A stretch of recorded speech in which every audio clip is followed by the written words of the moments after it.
My first review is of Phantasy Star 1, one of my favorite games of all time.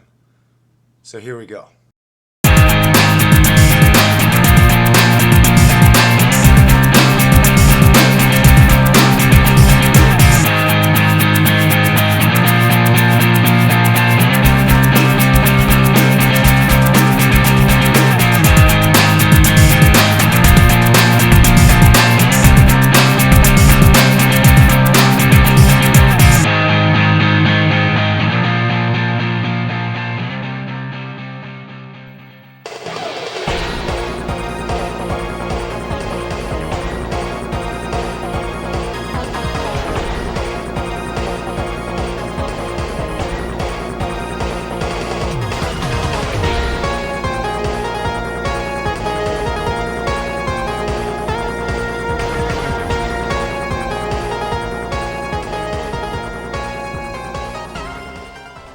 So, welcome to the first episode of The Happy Console Gamer.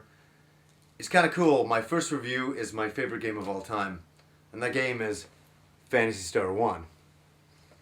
Now, the decision is based purely on nostalgia, obviously. You know, somebody will say, well, how can that be your favorite game of all time? It's not in high definition, it's not in 3D. Well, this is the game that changed my life. The very first time I saw this, I knew I wanted to be a video gamer. I knew I wanted to play video games. I knew I wanted to play role-playing games. And, and then from there, I ended up playing all sorts of stuff. But before I played this game, I played, Mario Brothers and Duck Hunt. And that was kind of cool. Those were good games. But at the time, in 1988, I was playing Dungeons and Dragons with some friends of mine.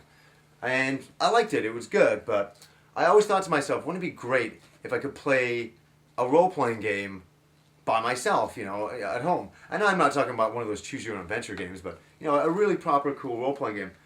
And you could back then, but you'd have to own a PC, and of course my family was way too cheap to buy a PC, so I had absolutely nothing. I had to, play Dungeons and Dragons in the basement, rolling dice, which sucked.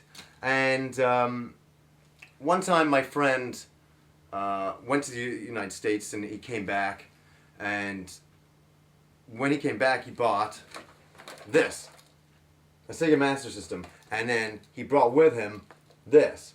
Actually, it's this actual copy as well. I bought it off him years later, but and it was on the Master System, and he brought back this game and hooked it up, and me and my friend, as I say, we went over there, and we stood there, and he put this thing on.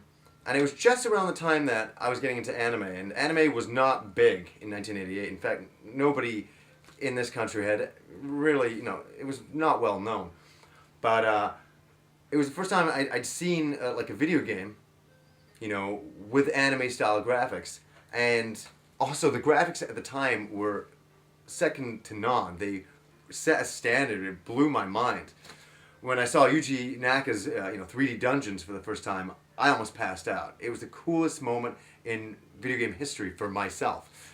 Quite the moment. And also the monsters, they had so many, they actually had like frames of animations, where in other games at that point it'd been static images, a monster appears and just sits there on the screen, and that was, not that exciting. But in this game, they all animated. Also, the music was pretty good. The music was really good. In the Japanese version, it had FM music, which, sounds a little bit better. I personally like the original music. I'm kind of nostalgic towards that. And so Phantasy Star is a very important game to me, because it made me become, a gamer. So a couple of years ago I shot this video. It was actually 18 years since I'd played Phantasy Star for the first time at my friend's place, who, as I say, lived down the road. I got a chance to, come back to the basement where I'd first seen this game.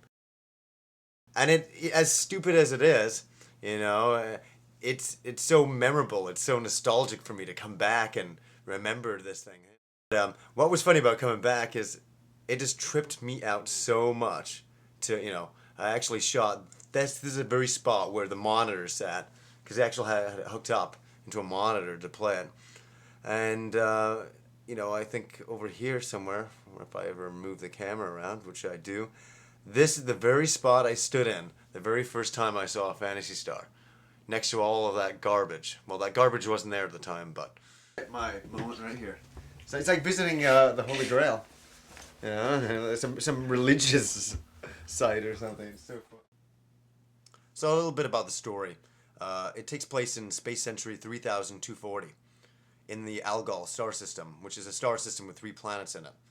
And it's been ruled at the time by this King Lassic. And basically, you play the part of Alice, whose brother is killed, and you're out for revenge, basically. And you go and find 3 other companions to help you. And you basically can travel to the other planets. That's a really cool part of the series, is that you can always travel to different planets and solve what's kind of going on. And then from there, it becomes a pretty standard role-playing game in the idea that you go, fight monsters, level up, buy new equipment, and repeat and repeat and repeat and repeat, like a lot of those old games were. But at that time, it was still a fresh concept to, fight and gain money and all this kinds of stuff.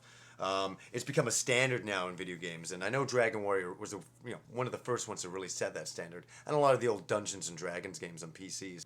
Now, some people ask me, is this game worth playing? My answer is absolutely.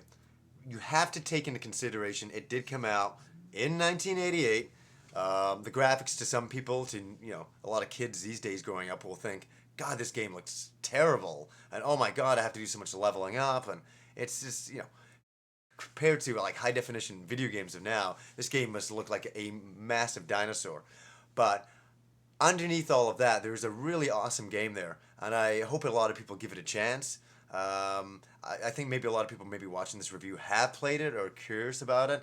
If you're kind of curious about it, go back and play the original Phantasy Star. As we know, thousands of Phantasy Star games have come out since then. This is where it all began. So is it worth playing? I would recommend it. For me, I give it a 10 out of 10. It's my favorite game of all time. Go check it out. So over the years, my love for the very first Phantasy Star game, of course, grew. And there was a bunch of sequels and compilations and other games like that. So I just thought I'd use this time right now and show you the small collection that I've gained anyways. I know there's a lot of people all over the world who have way bigger collections than me, and it's not about having the biggest collection, it's about collecting what you like. So here we go. Phantasy Star 1, the original that I played at my friend's house back in the day. I actually own that copy. And then a couple years later I bought a second one, just in case the first one blows up. Of course, Phantasy Star 2 came out. Next up is Phantasy Star 3, Phantasy Star 4, the gold box. Phantasy Star 1 on the Mega Drive. Phantasy Star Collection, in case you don't own all these games, you can get it as a collection on the Saturn. Phantasy Star Collection on the Game Boy. Phantasy Star Online. Phantasy Star Online, the Japanese version. Phantasy Star Online version 2. Phantasy Star Online Episodes 1 and 2, the Japanese version. Phantasy Star Online Episodes 1 and 2, the American version. Minus the gold box, so just the cartridge. Phantasy Star Complete Collection. A remake of Phantasy Star 1. It's Phantasy Star, a remake of Phantasy Star 2. All looks pretty good. I just, I'm looking at the back right now. One thing that always pisses me off is, and wait, I'm supposed to be the happy console gamer. I'm not supposed to be all pissed off. But maybe it'd be more funny if I was at times. But Nye's ears. Like, come on. I just mean, this is like such a furry thing now. She used to look pretty cool in Phantasy Star 2, but now all of a sudden she looks like a furry. I don't know if you can see that. Maybe you can. I don't know.